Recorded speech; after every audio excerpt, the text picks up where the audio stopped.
me first, yeah? Hi, Junia. Good evening. A very good evening My to dear you, friend, Naheed. yes, I love your energy. And you are one of the moms who personally inspire me. And this is a time, a very right time to thank you that I had been a part of your mom mompreneurship firm, like your the concern which you will be giving a little like brief to all of us. So that group is really very vibrant because you are taking on topics, picking things which actually we deal in life. So thank you so much that I'm a part of it. And I would be also sharing your group link for the audience who is joining here to join your group. You are from Singapore, and right now it's night 11. So I'm really thankful to you that you are here with us with a purpose. And another acknowledgement for you is that you gave me an opportunity to be a speaker in Global Mothers Symposium. So this made me have a wider connect and a powerful connect with like-minded women. So my all thanks to you. My all thanks to you. Before I come to the topic, this is what I want to show to everyone. Dear God, thank you for everything. This is what I keep like this in front of me. And this is what is helping all of us be together. So, Junia, this is a 15-minute session and we can extend a little more if required. So, what are the three secrets which we are dealing of gadget addiction, which is the number one addiction for humans right now, including all sizes, small, medium, large, extra large, all sizes of humans. And here we are talking about the teenagers and the young children. How do we deal with it? So the secret treasure box, let it be out and let us listen to you. Thank you so much. You're welcome. And thank you so much, Naheed. It is an honor, a privilege to be able to speak on this, yeah? So for those of you who don't know, my name is Junia Tan from Singapore. I'm the delightful mom to 5 amazing kids. I'm an author, an entrepreneur, a host. So to answer your question directly, I think we're living in this digital age. And do you know, Naheed, what's the number one reason for all addictions? And you want to It is venture again? because, yes, good question. And it is like we get a lot of happiness there. We feel loved, we feel recognized. So it's like making us satisfy our basic needs or emotional needs, which is why we are on like Addiction, the gadgets. everything, yeah? Yes. And then it has become gradually addictive. Like we are Wonderful. present that it is addictive, but we are still into it. Yeah, so what you're saying is what started as harmless, we became more and more attached to it. And after a while, the cord is so strong that we cannot break free from it. Am I right?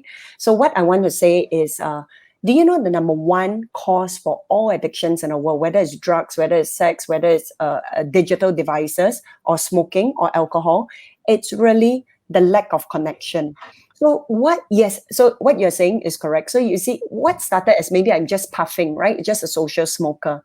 But what makes it an addiction for me is because I'm no more socially connected to my peers. And why this is so important, right? Is because we are all social beings. And the faster we understand this, because a lot of parents, whenever our kids are, inverted commas, addicted to gaming, we actually push them more by saying, it's bad, it's wrong, look at your grades are going down.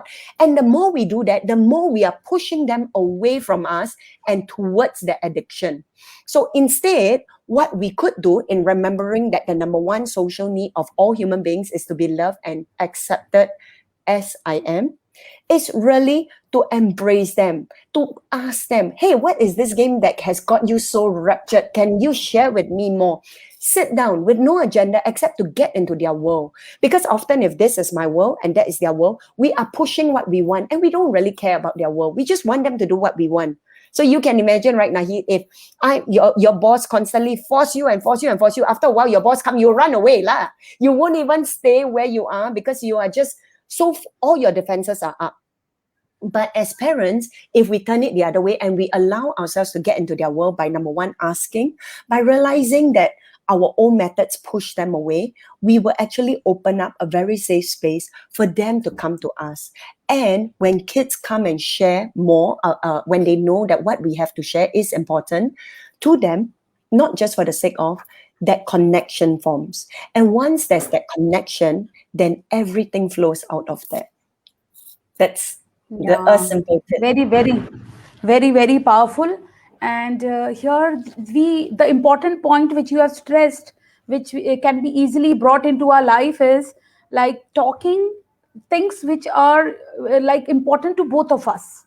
Like not only talking about the studies or our agenda as parents, but asking the child like what how the child is feeling, what the world is, what the child is getting when the child is gaming or when the child is in social media and all. I think participating also with the child in gaming, and that will have the connect rather than hating the game and all the time being like vocally so loud or with a with a behavior that the child is not able to listen to. So what else, like as simple tip, tools, techniques can I do as a mother, or can all parents of smart natives and other parents globally who will be hearing you get out of the conversation? What do we do? Okay, very good. So I would want to divide screen time into three segments, right? So very often we think screen time is bad, right? We see them on your phone, we see them on the computer or iPad, and immediately we have judged it. So three areas. So the first one is what I call passive. So when they are passively on screen time, that is where we need to be careful, because then there are no filters that are up. They are just either absorbing what they are watching without thinking for themselves, which is not very good, because then the influences or the uncensored information, they may not be able to process, especially when it's about sex or it's about religion or politics, they may not be able to process. The second one is what I call social. Social is fine. So like my daughter, they connect with their friends, and this is the reality. If like during my time, I used to write pen pal, right? I used to call on the phone. But now for them, it's texting, right? So, but for that, I put a limit. Or social can also be we are watching a TV together and we are discussing our opinions about it. So from changing it from something that's passive into something that's social is where we can sit down and discuss, what's your opinion, what do you think, instead of just Yeah. watching a show, right? And then that engages their mind. They are no longer passive. But because I've trained my kids, no matter what show they watch, they know we will have to discuss the show. I will always ask them, so what did you learn out of it? So when it first started, it would be very superficial. Good always triumphs over evil. But slowly, as they begin to have this conversation every single time they watch a show, they go deeper, right? Like, I'm going through a period where, this, and I don't like this guy. And their thought processes develops. And the third one is what I call creative screen time. So creative is where they are actively searching the internet for solutions, or they are coding, or they are creating some value out of it, whether it's YouTube, because we may not have grown up.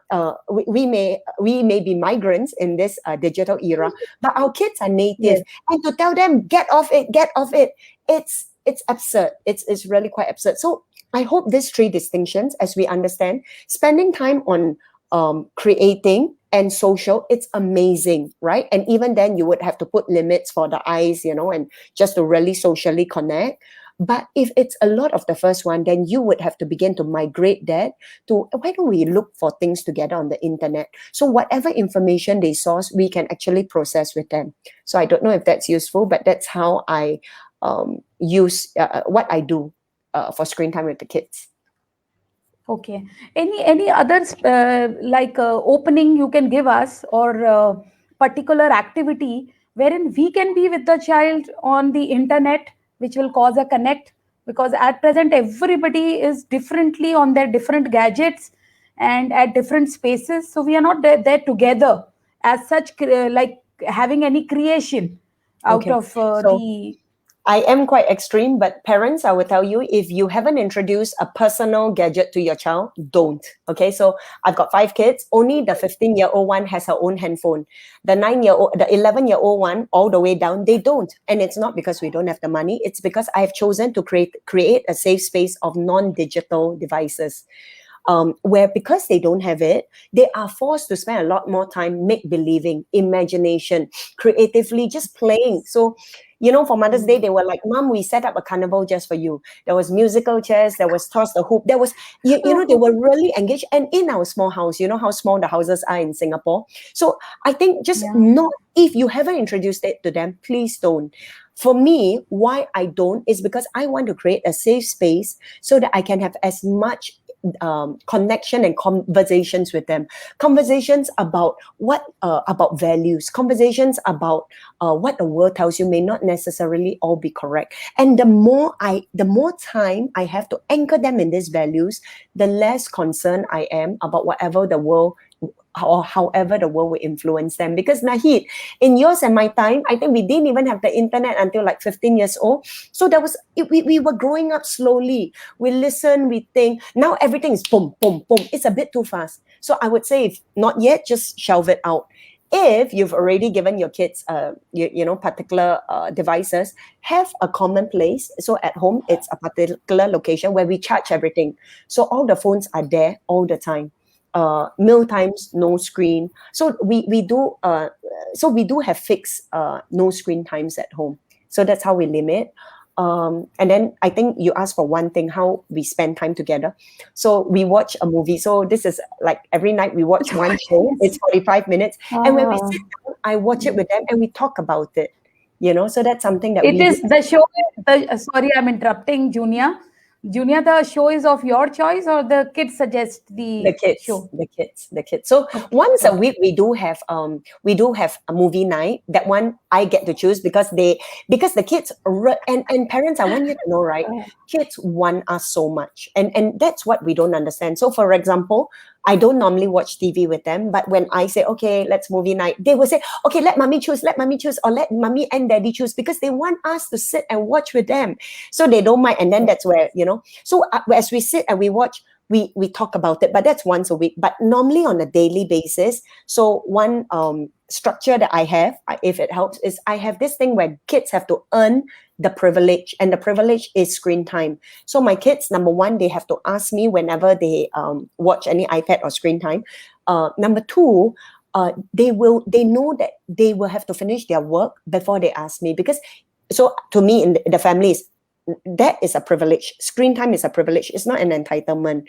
The other one is responsibility. So if you show me that you're responsible, you get this. But if you show me you're not responsible, then I'm sorry, your privilege drops likewise. So it's a very powerful technique, because the kids get who is the one that controls their screen time. Not mommy anymore, because we have an agreement, right? It's you. If you want more screen time, then do more work. Then help around at home. Then be kinder to your siblings, right? Because the more responsible you are, the more you have earned that privilege to be unlocked for you. And kids learn that very, very quickly. Yeah, so this is a very powerful say of the entitlement and the privilege which you spoke. So I will speak in Hindi so that this stays, and I will be also translating it. कि ये बच्चे का अधिकार नहीं है कि वो पूरे समय मोबाइल यूज करेगा. उसका एक प्रिविलेज है जो वो अर्न करता है अपने बिहेवियर से, अपने टास्क फिनिश करके, पेरेंट्स की रजामंदी के साथ. So it is with the parent consensus that the child is having this privilege for a limited time. And now my next question to you very fast is that are there any tools to regulate the sites, the sites which my child should not visit as per my age? Should that all apps and tools be used as a parent? Is it a good idea? So for me, I am modern Asian mother, very controversial. I will share, for me, it's no. Okay. And I will share this very humbly, because when I was, when, uh, uh, when my child was 3 years old, I remember one day I was just walking and I saw her looking at Disney princess Ariel and Jasmine in the pond kissing. And when I saw that, I was shocked, because I thought Disney princess is supposed to be wholesome cartoon. And in that moment, that was 12 years ago, Naheed, I realized that imposing restrictions would only last for a while. The truth is, our kids are intelligent. that will not Yes. stop them. What takes longer Yes. time but is more permanent is educating their heart, their values. And that's why I believe Educating. in having anchors for them, having conversations with them, so that come whatever the world will tell you, whatever your friends will tell you, you are ready for it. So one of the other things that I do with my kids, okay, is I have what I call difficult conversations. So we talk about sex, we talk about same gender, right? We talk about what you call that, gender, same gender. We talk about what I Yeah. call the Yeah. difficult topics. You see, I don't know for you in India, but in Asia, a lot of parents don't want to talk about things like that. And if we don't talk about it, Yes. guess where the kids are Yes. getting their information? They will be Yes. getting it Yes. from their friends and from other sources. And I would rather, as a parent, that I influence them. So, as uncomfortable as it was when I first started, I say, "Come, girls, ask mommy anything about sex." They stare at me. And but now, right, it's so common, right, that they know that mommy doesn't react. Ayo, don't ask lah, don't talk. No, I'm not like that. And as I create a safe space by my openness to discuss, to empower, to educate, to influence them, they know, hey, there's no topic that mom won't Yeah. talk about. And then they come to Yeah. me. So I earn the right to speak into their lives. Yeah. So I think that's by Yes. far a more powerful method. I mean, honestly, the apps, they will break through the locks and all. So why? And that, I'm sorry, but to me, right, I take that as a sign of mistrust. Means they don't trust, right? If my kid has to hide from me, or lie to me, it means that I didn't build the connection. I didn't create a space enough for them to feel safe. And that's why they're doing things behind my Yes. back. So I would say Yeah. restore the relationship, because those are symptoms Yeah. Yeah. that the relationship is not as tight as it can be. And trust me, your kids want you. They want advice. They are looking, whom can I trust? Really. So play that Whom role, can I parents. share with? Whom should I share with? See, in Hindi, these few, just in a nutshell, in one or two lines, यहाँ हम India में बात नहीं करते हैं about sex, even money talks, and even many taboos are there जो हम which we think कि बच्चे से बात नहीं करनी है. But what you said, the openness that the child, बच्चे को ये लग रहा है कि मैं कुछ भी बात कर सकता हूँ, पेरेंट से, मम्मी से, किसी भी टॉपिक पे बात कर सकता हूँ. I can talk on any topic. So this is something very powerfully. Yes, India, and as in there is a difference geographically, but last, because it is 17 minutes, how do you manage with 5 children, with one child, two child, because you are so active with your like the mothers, the what all do you do? Mom This space. also I So would yes. like to. Yeah, So I mom do space mom is there. space, which is a social enterprise, and my heart is to support moms. So what I do is I really teach my kids how to be independent at a very young age. So in Singapore now, we are potentially going into our second lockdown. What we do is home-based learning, and I don't take responsibility for their learning. So this is a very big topic, but simply put, I talk about boundaries. I have a physical boundary, a time boundary. What else? I got four boundaries. I can't quite remember now.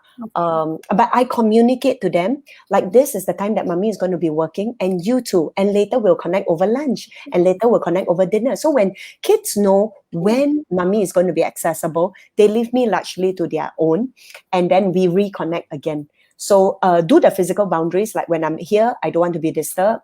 The time, sometimes we don't tell them, so it goes on and on and on, and they interrupt us because they want our attention. That's all. They just want to be there. So for me, it's really communication. Yeah. Yes, very powerful. And just 30 seconds, acknowledging your husband. Like, what is his role? How does he help you in parenting? So Like being a parent at Singapore together as a nuclear family. Here in we India, we have in-laws. we are so different. Like me and my husband, we have different points of view about the food. He buys snacks, I say don't. He is, but I think that the beautiful thing is we are both growing. So parents out there, wherever you Yes. are, always remember, like for me, I've told my kids a long time ago, mommy will never be perfect, so I won't even try, right? But I am work in Right. progress. And until the Beautiful. day I die, let's continue to be on this path together. So let's work it out. So even in my relationship with my husband, we will make mistakes. It's a given. So when we have already said that, we learn from our mistakes. So we are no longer avoiding failure, but we use failure as A stepping stone. I mean, you didn't fail today. Oh, that's so sad. It means you didn't get out of your comfort zone. So we have transformed the entire conversation about failure. We've transformed the entire conversation about needing to show that perfect face. We are not, and let's just live our lives such that we are contributions to our society. So that's where I come from. Yeah. So work in progress. Yes, this is amazing what you shared, and I got a lot out of it. I would be also translating it, and this would be going to so many parents. And thank you so much. You are already having some program which is going. So really, my heartfelt gratitude to you, my dear friend. I love you so much. You are one who really inspire, and now you'll be inspiring so many. And I would love people connect with your mom space. I will be giving the link also to them. And next, I also a promise that I'll be very active in your sessions. I will try my best. This is also one which is coming from within. So thank you so much, dear, for being Thank here, you, Naheed. giving us so much. Thank you. God bless you, and God It's bless a all joy. parents. Yeah, thank Okay, you. take care. Bye.